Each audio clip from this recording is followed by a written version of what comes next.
एक मोठी बातमी आहे जळगावमधली। जळगाव शहरामध्ये मोकाट कुत्र्यांची दहशत सध्या दिवसेंदिवस वाढत चालली आहे आणि एकाच दिवशी शहरामधल्या वेगवेगळ्या भागात मोकाट कुत्र्यांनी तब्बल 34 जणांवरती हल्ला केलाय आणि त्यांना जखमी केलंय।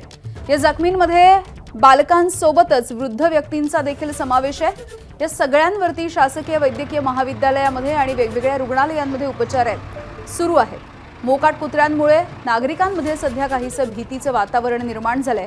महापालिका प्रशासन मोकाट कुत्र्यांच्या बंदोबस्ताच्या संदर्भात उदासीन आहे, त्यामुळे नागरिकांनी आता संताप व्यक्त केला।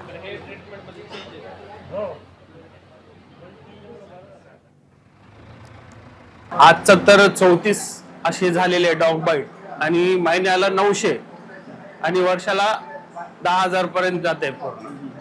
तर हे वाढतच चाललंय वारंवार। जे ओपन वाउंड असते त्याला स्वच्छ पाण्याने धुवावे आणि सरळ हॉस्पिटल गाठायचं, त्याच्यात चुना लावायचा नाही किंवा कसलाही रॉकेट टाकतात, कोणी हळद लावते, असं काही लावायचं नाही। वाउंड फक्त स्वच्छ धुवून किंवा ब्लिडिंग जास्त होत असेल तेवढी कंट्रोल करून त्याला बँडेज वगैरे लावून आपण हॉस्पिटलला येऊ शकता डायरेक्ट।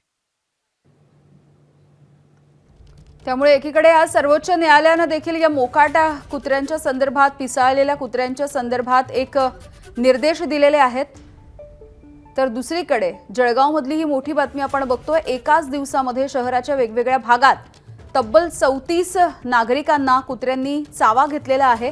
त्यामुळे मोकाट कुत्र्यांचा बंदोबस्त करावा अशी मागणी सध्या केली जाते आणि लहान मुलं असतील, वृद्ध व्यक्ती असतील, या सगळ्यांवरती कुत्र्यांनी चावा घेतलेला आहे। वर्षभरामध्ये 10,000पेक्षा अधिकांना कुत्रे चावल्याची माहिती जळगावमधून समोर येते आहे। एबीपी माझा, उघडा डोळे बघा नीट।